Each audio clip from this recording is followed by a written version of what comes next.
You left the window open. That's access. That's my child's room. Get out!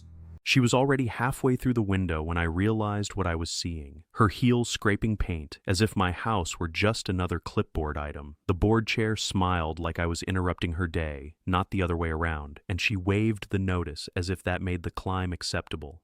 I told her to stop. She didn't. She said compliance didn't require permission.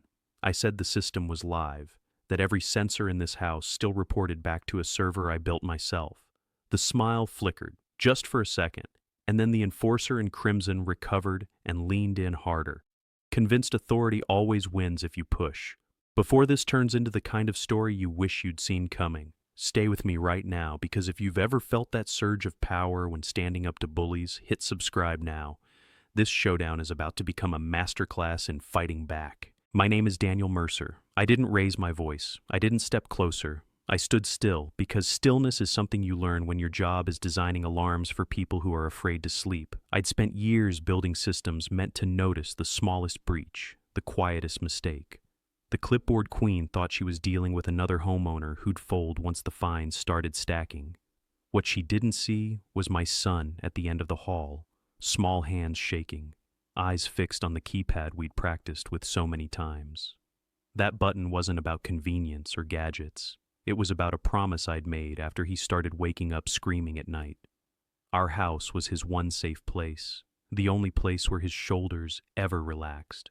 The tyrant in heels kept talking about bylaws, about exterior modifications, about her right to inspect anything visible from common ground. Her words slid together, practiced and smug. She never looked past me. She never looked at him. The window creaked again, louder this time, and my stomach dropped. I could hear my pulse in my ears, feel the cold crawl up my arms. That sound wasn't just wood and metal. It was a line being crossed. It was someone deciding rules mattered more than a child's fear. I turned just enough to meet my son's eyes and nodded once. He didn't hesitate. His finger pressed the button we'd rehearsed like a fire drill, the one meant for the worst moment, the one I prayed we'd never use. The keypad chirped, soft and almost polite. Then the light turned red. The board chair laughed. She said I'd regret that. She said misuse of emergency services carried penalties. She said she'd add it to my file. She didn't hear the way the system changed states. She didn't know what unauthorized entry with a minor present did to a call tree. I did. If you're watching this from a quiet living room, from a kitchen table, from a place you thought was untouchable, ask yourself where you're watching from, because I was standing in my own hallway, wondering how it ever came to this. Sirens didn't arrive instantly. First came the click in my earpiece as the back end confirmed escalation, then the vibration in my phone as the app locked the timeline. The clipboard queen finally noticed the silence, the way my attention shifted away from her completely. That was the moment the balance tipped, though she didn't know it yet. All she saw was a father who'd overreacted. All I felt was relief mixed with fury, because no one climbs through a child's window and walks away untouched. Behind her confidence, something fragile had cracked, and once systems like mine start recording, they don't forget. The recording indicator pulsed in my pocket, steady as a heartbeat, and for the first time since I'd spotted Linda Carver in my son's window, I wasn't guessing anymore. The system had captured timestamps and sensor states.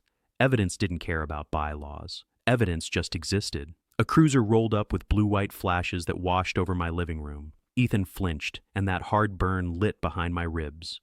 The doorbell camera chimed. A firm knock followed. "Sir, open up." I opened the door with both hands visible. Officer Rachel Kim stood on my porch, eyes sweeping the entryway, then snapping up to the upstairs window. Linda Carver stepped in like she owned the scene. The board chair held her notice out as if paper could authorize a climb. "He triggered an emergency response over an HOA inspection," she said. "Document it." Officer Kim didn't take the notice. "You came in through that window?" The tyrant in heels lifted her chin. "It was open. I needed to verify a violation." "You entered a residence," Kim said. "I'm the HOA vice president," Linda snapped. "And I'm a police officer," Kim replied, turning to me. "Is there a child inside?" "My son," I said. He hit the panic button. Sergeant Luis Alvarez arrived a breath later. He asked what happened and why she thought she could do it. Linda Carver answered everything except the one thing that mattered. She didn't say she climbed. She didn't say she crossed a line. She repeated inspection like it erased consent. Alvarez told her to step off my porch. When she hesitated, he repeated it. Voice clipped. The clipboard queen finally moved, heels clicking like she'd been wronged. I heard her mutter about fines, about how I'd regret this. My jaw clenched so hard it ached. Officer Kim took my statement at the threshold. I told her about the window, the notice, the fear on my kid's face. I told her I was a licensed alarm installer, and I'd configured the panic button to dispatch as a home intrusion when a minor was registered in the home profile. Alvarez's gaze sharpened. "So it didn't malfunction," he said. "It did what you designed it to do." "Yes," I said, "because this was the scenario." He asked Ethan if he felt safe. My son didn't answer. His fingers twisted my shirt like it was the only solid thing left. As the officers guided Linda Carver toward the sidewalk to separate statements, neighbors began stepping outside, pulled by sirens and worry. People drifted toward the corner playground where they could watch without crowding my front walk. I moved with Ethan tucked against my side, keeping him out of the enforcer in Crimson's reach. Nina Caldwell stood near the swings, arms folded tight. She looked at Ethan, then at me, and her face hardened. "She's been doing this," Nina said, nodding toward Linda. "Not just to you." I swallowed. "What did she do?" "Walked into my yard," Nina said. "Took photos, threatened fines over my grandson's ramp." A man beside her added, "She opened our side gate and claimed it was common access. My wife was home alone. That was enough. I didn't need 10 stories to understand the shape of it. Small invasions people had quietly accepted. The clipboard queen counting on confusion. The tyrant in heels counting on fear of fines, fear of conflict, fear of being labeled the problem. Ethan pressed closer as murmurs rose behind us. I watched him staring at the red light on his keypad app, like he needed proof it was still protecting us. My chest tightened. This wasn't a rule dispute. This was power testing how far it could go. I could feel the street shifting, one neighbor at a time, from fear into resolve steady. And once a neighborhood sees a pattern, it can't be unseen. The crowd didn't rush my porch anymore. It drifted and clustered like people finally realized they weren't alone. I felt it in the lowered voices, in the nods when Nina spoke, in the way eyes stayed on Linda Carver instead of looking away. The neighborhood was changing shape. The board chair noticed. The enforcer in crimson kept her posture tall, but her gaze kept darting, counting faces, measuring who still feared her. She tried to call it procedure, tried to make the sirens sound like my fault, but Officer Rachel Kim didn't bite. Kim wrote notes with the calm of someone who'd heard every excuse. Sergeant Luis Alvarez asked if anyone saw the window entry. A few neighbors raised hands. I didn't need to. My system had logged the breach and my camera had captured it, but I still watched Linda's mouth tighten when Alvarez wrote unauthorized entry, again, slow and deliberate. That's when I saw Mark Holloway. He stood across the street at the community pool's service gate, half hidden by supplies, like he wanted to disappear into the background noise. Mark was the HOA maintenance contractor. I'd seen him fix the pool latch, replace sprinkler heads, haul broken signs. Right now he wasn't working. He was stalling. His hands kept moving without purpose, wiping his palms on his jeans, tugging at his shirt, picking at a key ring until it clinked. He took a step toward the curb, stopped, then rocked back. His eyes flicked to Linda Carver, then away, then back, like she had him on a string. I kept Ethan behind me and walked toward the pool gate. The air smelled of sun-warmed asphalt and chlorine. Mark saw me and swallowed hard.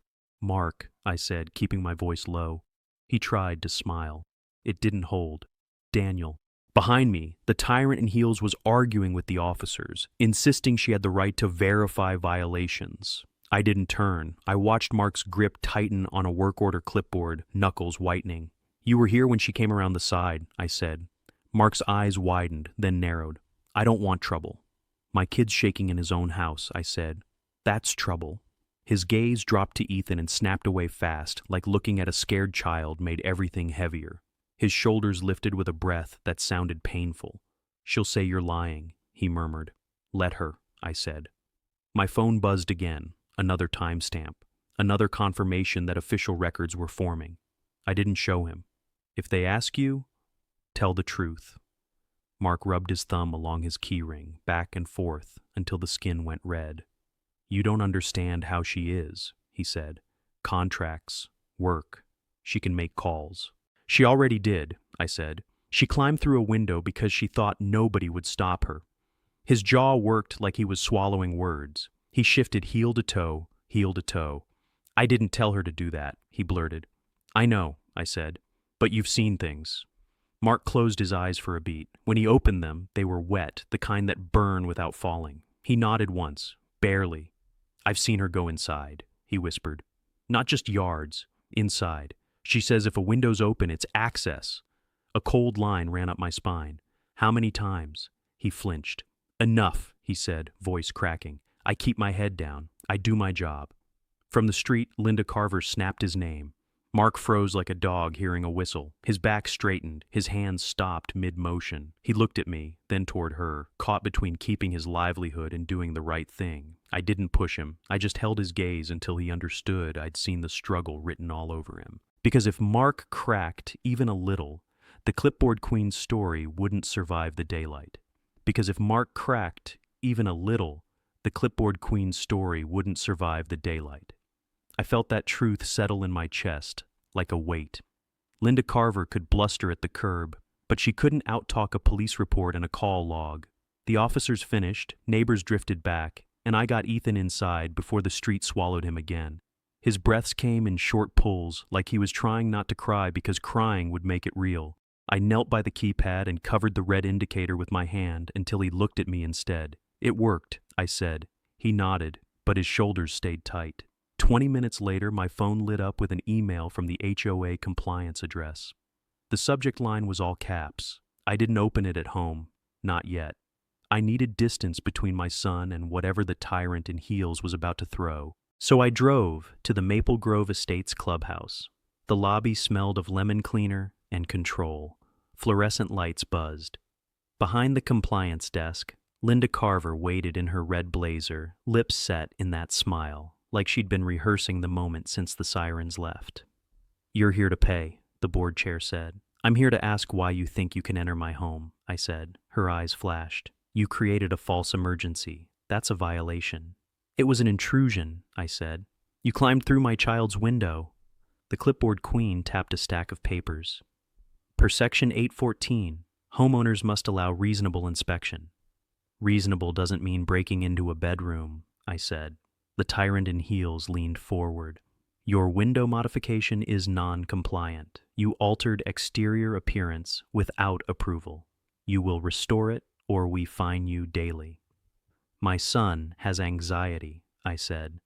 That window is part of a safety plan. Linda Carver's smile didn't move. Then submit medical documentation. And while I wait, I said, you climb in? She shrugged. Windows open. You left it accessible. 2 older women sat on a sofa pretending not to listen, but their eyes stayed on us. Linda noticed and lifted her voice, turning my fear into a performance. This homeowner has cost the association money, the enforcer in crimson announced. Emergency response fees, administrative time, legal consultation, all billable. I kept my voice low. You're fining me for protecting my child. You're being dramatic, Linda Carver said. You could have called the office. You were inside my house, I said. She slid a printed notice across the counter. Pay the response surcharge within 10 days. Failure triggers collections. Collections trigger lien consideration. My stomach tightened. A lien wasn't just paperwork. It was a weapon aimed at stability, at the roof over Ethan's head. The clipboard queen didn't need to win in court if she could win by exhaustion.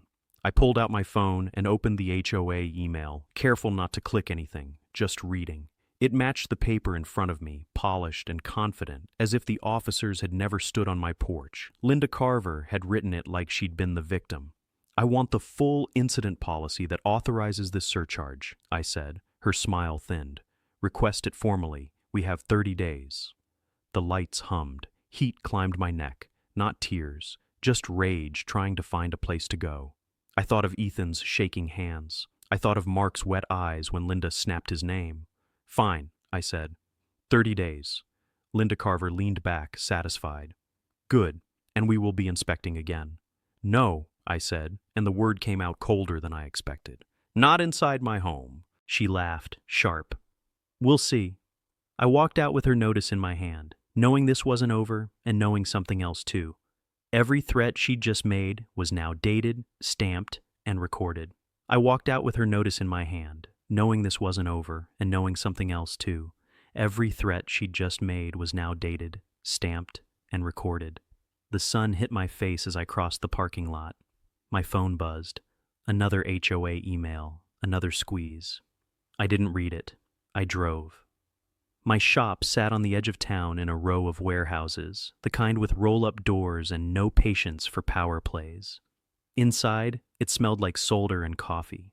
Racks of keypads and motion sensors lined the walls. The server room hummed in the back. This was the place where panic buttons were just hardware, until they weren't. I set Linda Carver's paper on my workbench and stared at the bold response surcharge. The tyrant in heels wanted to turn my son's terror into an invoice.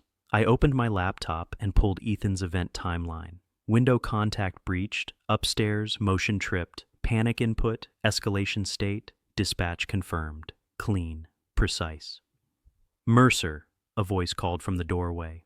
Jared Pike, my operations lead, held 2 coffees and the look he wore when something mattered. Cops came.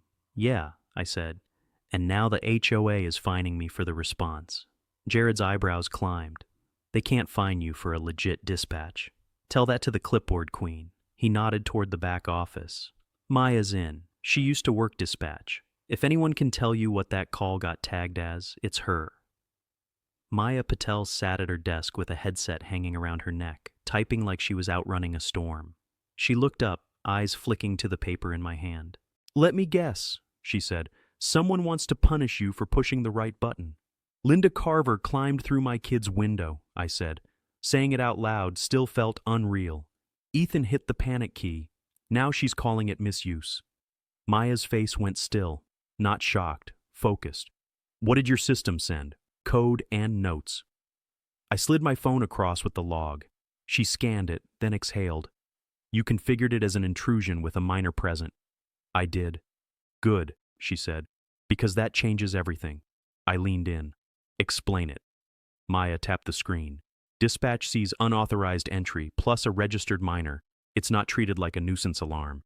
It routes differently. Patrol supervision gets looped faster. It generates a different report pathway. Depending on how the responding officer writes it, it can trigger follow-up by child services or at least an internal safety flag. My skin prickled. I pictured the enforcer in crimson smirking in my hallway. So it isn't just a call. It's an incident, Maya said.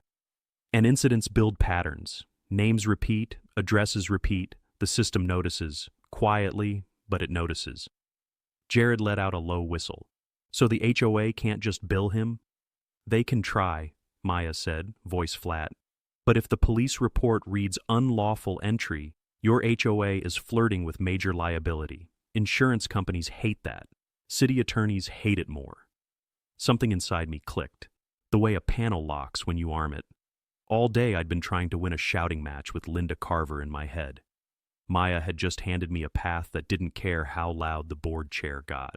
How do I get the classification? I asked. Maya held my gaze. You request the CAD notes through the right channel, or you talk to the responding supervisor. But the real move is simple. If she comes again, you don't argue. You document. You let outside authority do what it's built to do. I looked down at the red timestamps marching forward like proof.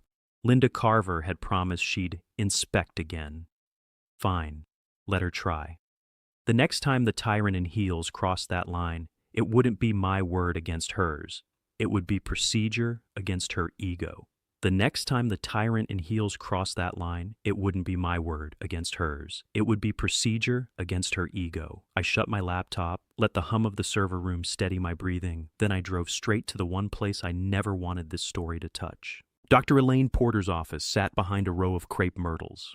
Inside, the air smelled like lavender and disinfectant, the kind of clean that tried too hard to be calming.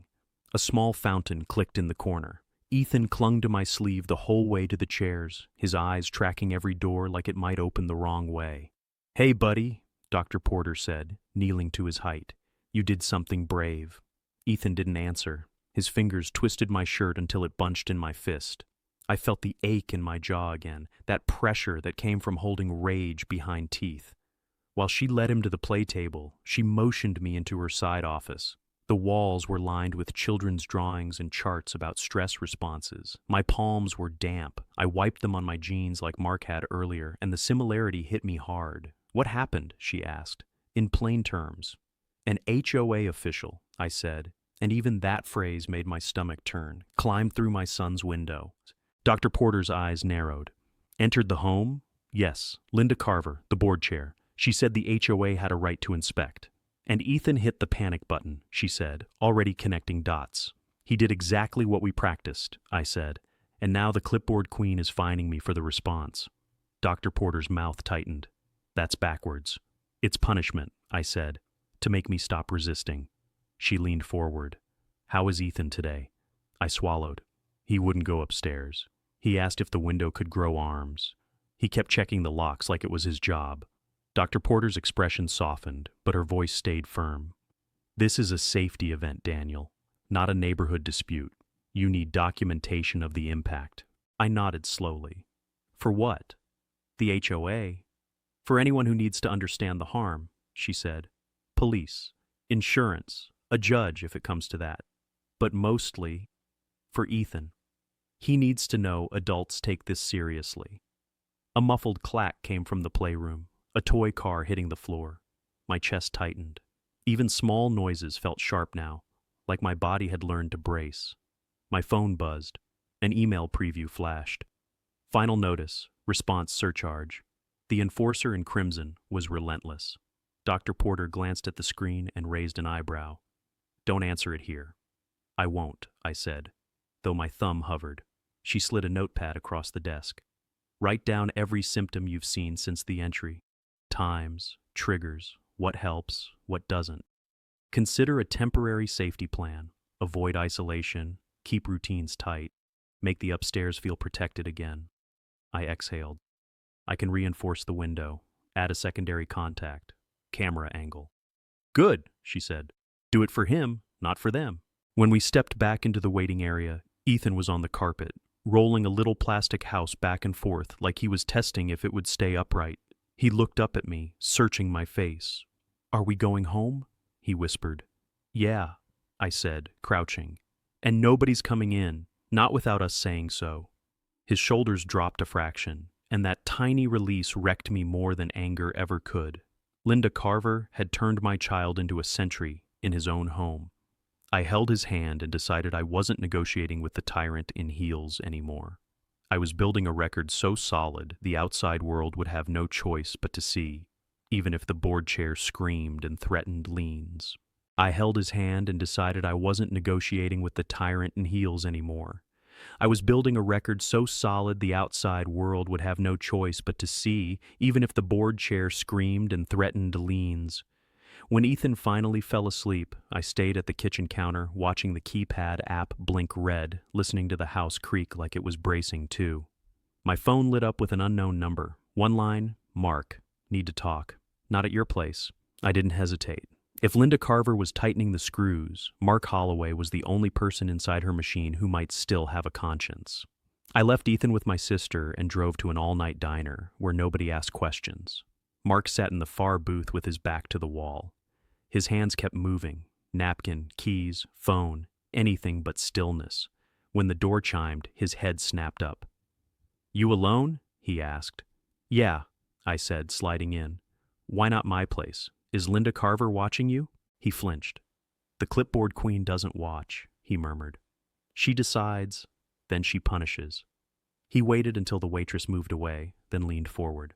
"She's telling people you staged it," he said. "That you trained your kid to hit the panic button to make her look bad." My throat tightened. "She climbed through a child's window." "I know," Mark whispered, "and I tried to stop it. She said if I didn't support compliance, she'd cut my contract and tell the board I was incompetent." I kept my hands flat on the table. "Tell me what you know, what you've actually seen." His knee bounced under the booth, making the table tremble. "She's done walkthroughs before," he said. "Not officially. She calls them verification visits. If she sees a violation from the sidewalk, she shows up with a notice and looks for an opening. A gate unlatched, a side door, a window cracked. Inside? I asked. He nodded once, like it hurt. Inside. She went into the Dalton sunroom last month. Their back slider wasn't locked. She said it counted as common area adjacent because their fence line is wrong. She took photos and fined them for storage bins. My stomach turned. Did anyone report it? Mark shook his head fast. They paid. Everyone pays. Because she threatens liens and attorneys.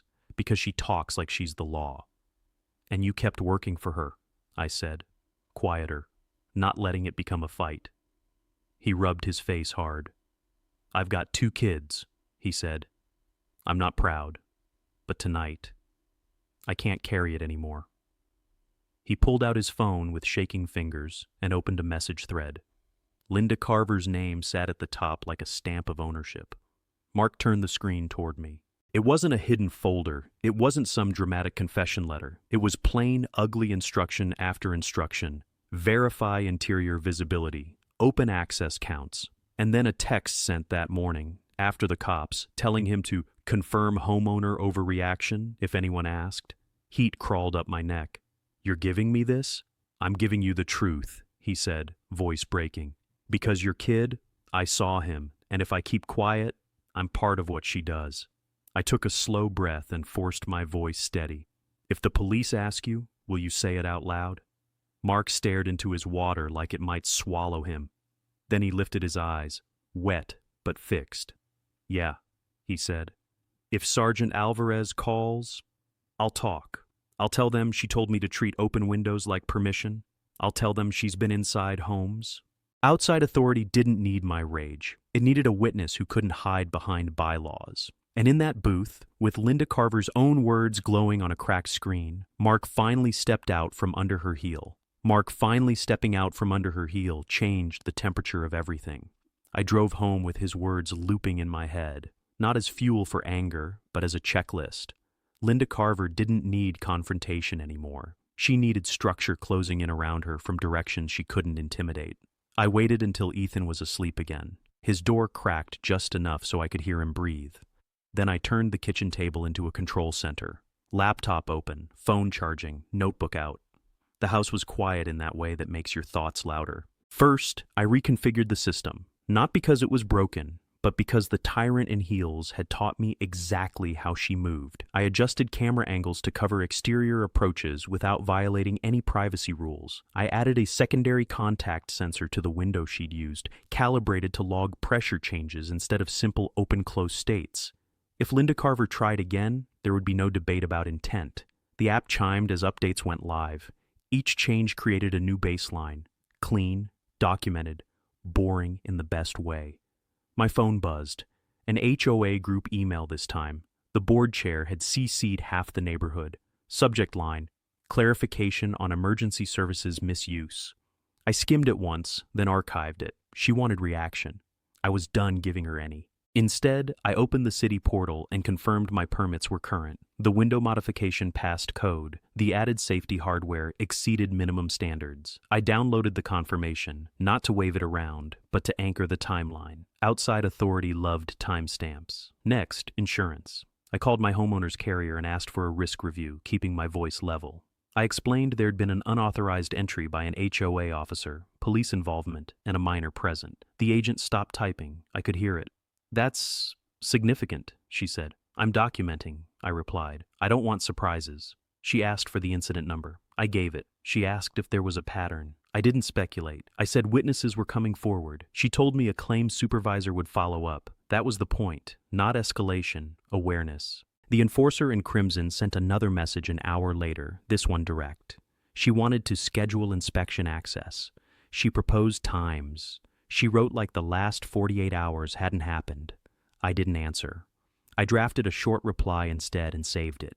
Clear boundaries, no emotion. Access denied to interior spaces, all communication in writing. Any attempt at entry would be treated as trespass. I didn't send it yet.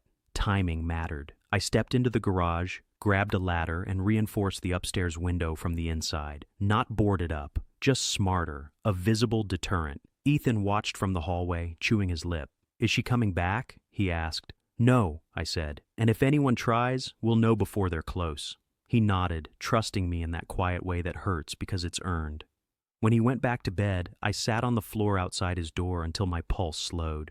Near midnight, Nina Caldwell texted. She'd heard from 2 more neighbors, similar stories. Gates opened, photos taken, threats made. She asked what to do. Write it down, I replied. Dates. What was said? Who was there? Don't send it to the HOA. Who then? She asked. I stared at the blinking cursor and smiled, thin and tired. People who don't answer to Linda Carver. By the time I shut everything down, the house felt different. Not safe yet, but defended. The clipboard queen thought pressure was a weapon. She didn't understand systems. Systems don't shout. They wait, collect, and then move all at once. Systems don't shout. They wait, collect, and then move all at once. By morning, I was running on coffee and a focus that felt sharp enough to cut. Linda Carver had given me a deadline and a threat. I was going to answer with something she couldn't find. The municipal building downtown was beige and buzzing with fluorescent lights. I walked in with a folder under my arm and the incident number in my notes. A sign pointed to permits, code, and records. At the counter, a clerk with silver hair slid a ticket dispenser toward me. Next, she called when my number flashed. I need written confirmation that my window safety modification meets code, I said.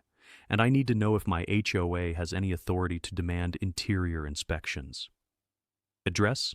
She asked. I gave it. She pulled up my file and nodded. You already have a permitted safety retrofit on record, she said. Child egress adaptation. Past inspection. Relief hit first, then anger right behind it.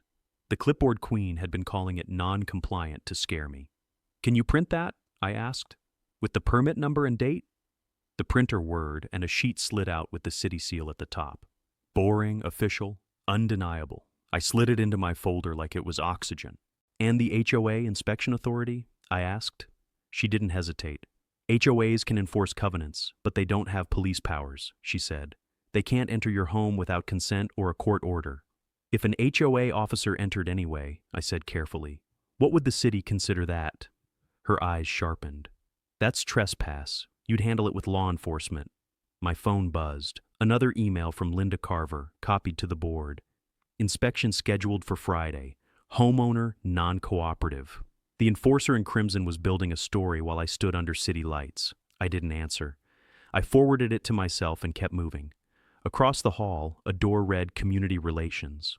I knocked. A man in a tie opened it, tired eyes scanning my folder. Can I help you? I'm in Maple Grove Estates, I said. HOA vice president entered my home through my child's window. Police responded. Now she's threatening liens and demanding interior access again. His eyebrows lifted. Do you have a report number? I handed him the incident card Sergeant Alvarez had left me. He wrote it down and sighed. We've had complaints about that association, he said. Aggressive enforcement. Neighbors are writing statements, I said. I want to do this right. He nodded once. Keep everything in writing. Don't meet alone. If there's a threat of unlawful entry, call law enforcement, not the HOA. My hands shook when I finally exhaled. I wasn't scared of paperwork. I was scared of what fear makes people accept. Ethan's small voice, "Are we going home?" kept replaying, and it hardened my resolve. Linda Carver could posture in red, but she couldn't rewrite a city seal or erase a trespass report once it existed in black ink forever. Outside, Nina Caldwell called. I stepped into the sun and answered.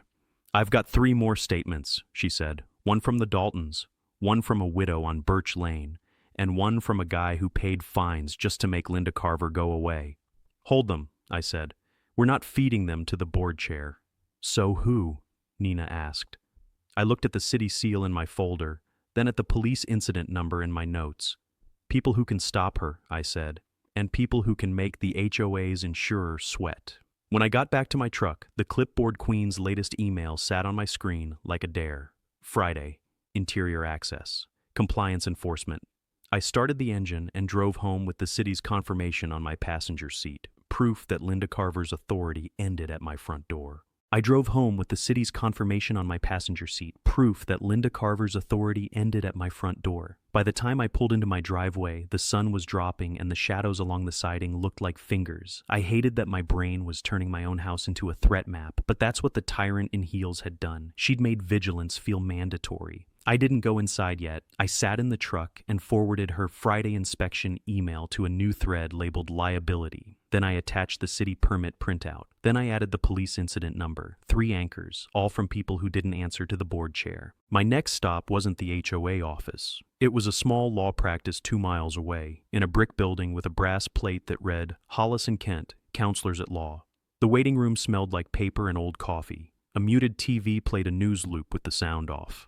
I checked the clock, feeling that familiar pressure of deadlines being used as weapons. Attorney Megan Hollis opened the door and called my name. She was in her 40s, hair pinned back, eyes sharp in a way that didn't waste movement. Her office was neat, stacked files, framed certifications, a calendar filled with tight handwriting. "What's the short version?" she asked, pen poised. "Linda Carver," I said, and even her name made my stomach clench. The HOA vice president climbed through my child's window. Police responded. Now the enforcer in crimson is fining me for misuse and scheduling an interior inspection for Friday. Megan's pen stopped. She entered the residence. Yes. And there was a minor present. Yes. She looked at the papers I slid across her desk. "You've got the incident number, the city confirmation, and the HOA's written threats. Good. Don't speak to her in person again." "She keeps pushing," I said. "She talks like she can place a lien tomorrow." "She can't skip steps," Megan replied, "but she can make your life miserable while she tries. We're going to take away her oxygen." I swallowed. "How?" Megan drafted while she talked, her fingers moving fast. "A written notice. No consent for interior entry. All contact in writing. Any attempted entry will be treated as trespass, and you'll call law enforcement. We'll cite the city's statement about authority. Calm, factual, deadly." I felt my shoulders drop a fraction. "What about the response surcharge?" "We'll dispute it formally," she said, "and we'll put the HOA on notice that billing you for a legitimate emergency call tied to an unlawful entry invites scrutiny." The clipboard queen had wanted me cornered. Megan was building a corridor. My phone buzzed again. Another message from Linda Carver, shorter, meaner. "Access will be granted. Failure will be documented." Megan glanced at the screen and raised an eyebrow. "She's not subtle." "She's counting on fear," I said. "Then we give her consequence," Megan said. "You mentioned insurance. Have you notified them in writing?" "I called," I said. "They asked for the incident number." "Good," she said. "After you send this notice, send the insurer an update. HOA intends to enter again. That's ongoing risk. Insurers hate ongoing risk." The plan was forming into something solid. Law, insurance, police documentation, city confirmation, outside authority, stitched together. Megan printed the letter and slid it to me. Her signature sat at the bottom, crisp and heavy. "Do not hand deliver," she said. "Email and certified mail. And if Linda Carver shows up Friday, you don't argue. You call. You let the system do what it does." On my way out, I noticed my hands were steady, like my body finally believed help was real. I nodded, heart thudding, and for the first time since the window creaked upstairs, I felt fear turning into something else, controlled, aimed, and ready. I nodded, heart thudding, and for the first time since the window creaked upstairs, I felt fear turning into something else, controlled, aimed, and ready. Friday came fast. I didn't sleep much. Every camera was aligned, every sensor tested, every email archived. When Megan Hollis's notice hit Linda Carver's inbox, the response was immediate. An emergency HOA meeting to address homeowner misconduct. So I went.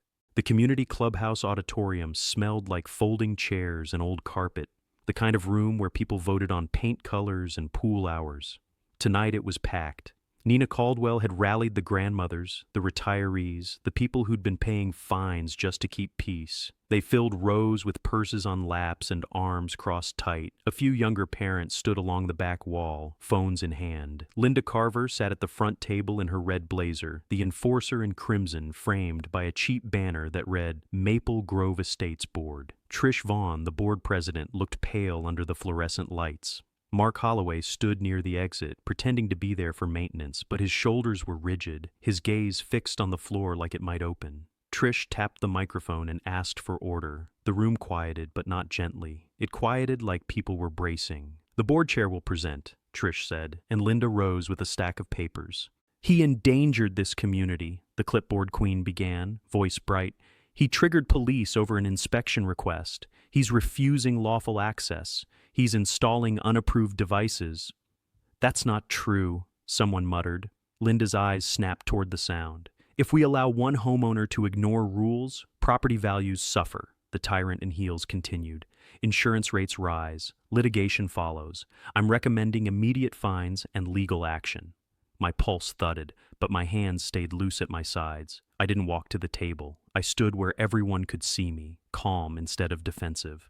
Trish lifted a hand. "Mr. Mercer, you may respond." I raised one finger, precise.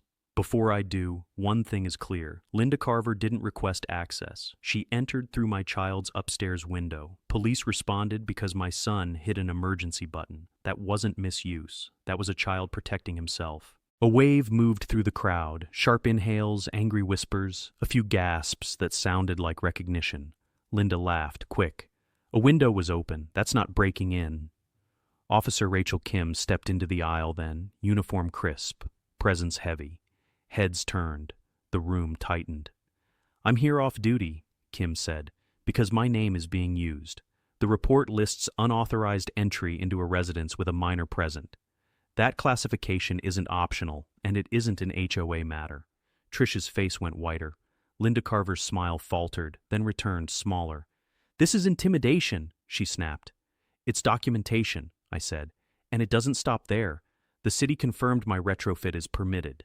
I have the permit number, and I notified my insurer that an HOA officer entered my home and is threatening to return." At the word insurer, the board members beside Trish shifted.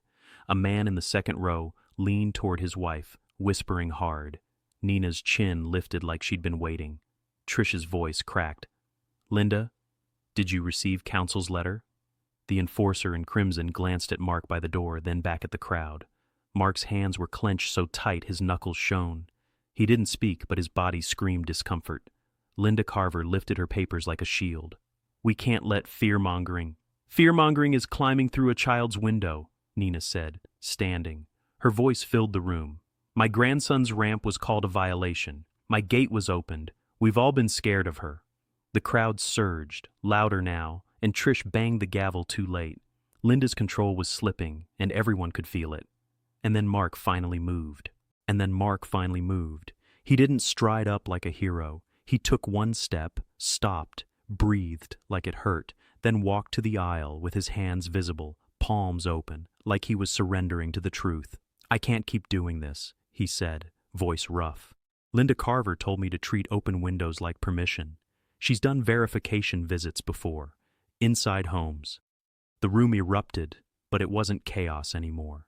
It was something cleaner, people recognizing a line and finally saying it out loud. Trish Vaughn's gavel rattled against the table, useless. The board chair tried to talk over him, the enforcer in crimson snapping that he was lying, that he was disgruntled, that he wanted revenge. Officer Rachel Kim didn't argue. She stepped into the hallway and made a call. When she came back, she nodded at me once. "Sergeant Alvarez is on his way," she said, quiet enough that only the front rows heard. Linda Carver heard anyway. The tyrant in heels gathered her papers like she could pack up consequences and carry them out.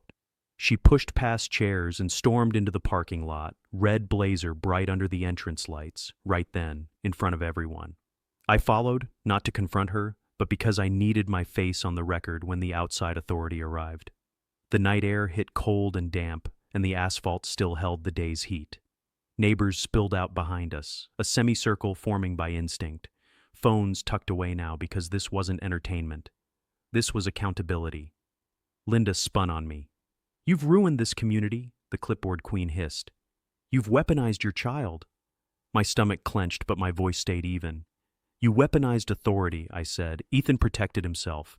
A cruiser rolled in, tires crunching gravel. Sergeant Luis Alvarez stepped out, eyes scanning faces, taking in the crowd, the tension, the board chair's rigid posture. He spoke to Kim first, then to Trish, then to Mark. Mark's knees looked unsteady, but he didn't back up.